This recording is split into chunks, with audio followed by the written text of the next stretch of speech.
there's something about contemporary life that can cause something that feels like writer's block, but I think that's different from traditional writer's block.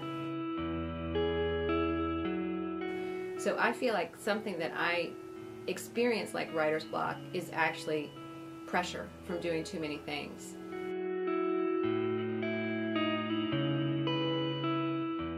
It's frustrating to not be writing. I want to do anything but write. I will do every single homework assignment. I will do anything but write. I want to throw my instrument across the room and and quit.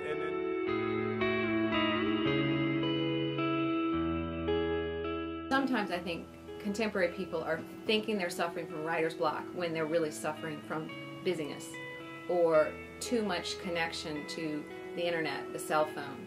So they can't get that kind of time out of time that you need to be able to write.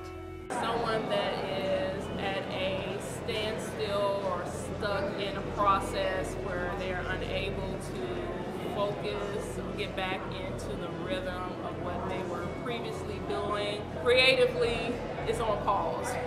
Their vision, their focus, their ideas. Sometimes people say writer's block where they mean they're not being inspired, like, you know, the muse isn't speaking.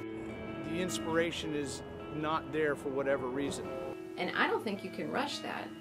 As a songwriter, it seems funny, but if life's really good, it's really hard to write.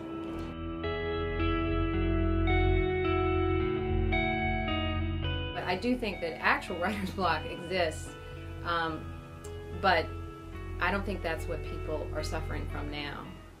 Definitely there are like a lot of difficulties for me to write, especially as like writing English for a foreign language speaker. For me, it's more like organizing my thoughts and trying to make the structure better.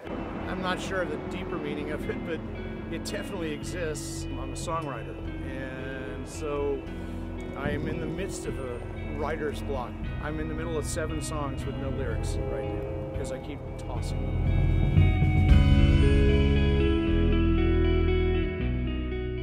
I write research papers describing the research that was conducted in my laboratory, and sometimes laying out the project to begin with is a little bit difficult. I try to put the research in the context of what has already been done, and sometimes it's a little bit hard just thinking, how do I start it, how do I present the problems, and how do I get to ultimately what it is that my research added to the body of literature in this area.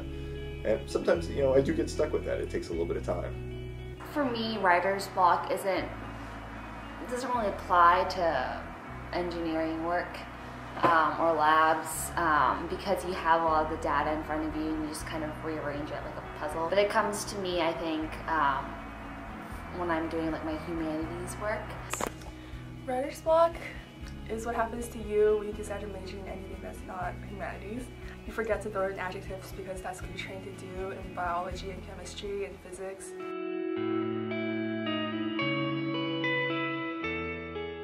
Sometimes I just had to read for a few days, like, you know, and to me though, that's coming out of a kind of period of busyness.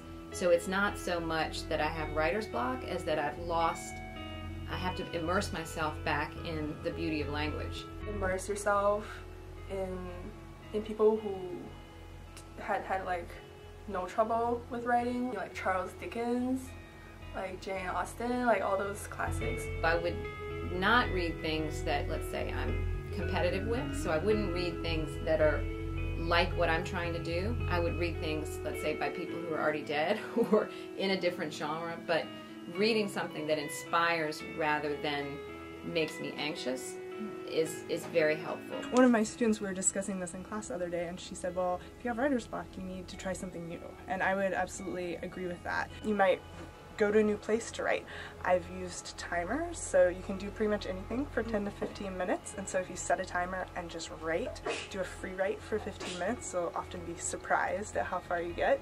I've tried different forms of pre-writing, so if you're not normally a concept mapper, try that instead of an outline. What I'll occasionally do, actually I was working on a paper just moments ago I'll not start at the beginning, but I'll think about things that I expect to be someplace in the middle of the paper.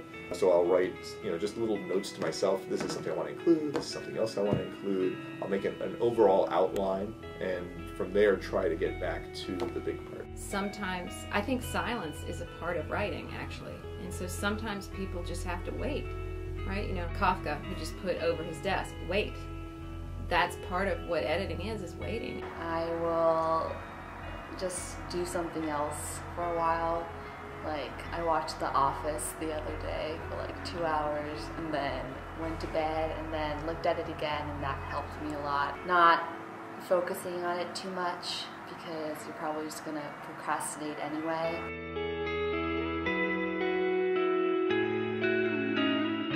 The other thing about writing is that there's an element that's just hard work, that's like hard, straightforward work, and then there's another element that's entirely mysterious.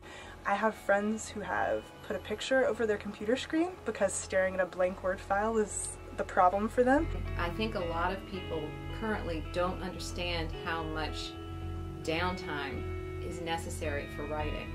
And I don't think anybody that I know, certainly including myself, allows ourselves that kind of time now. It's just not the way our culture runs. I used to think for myself was that I can only write if I have a large chunk of time. If I had a 3 or 4 hour period, I could just write. But in reality, I can get writing done in smaller chunks of time, and it's important to build that in.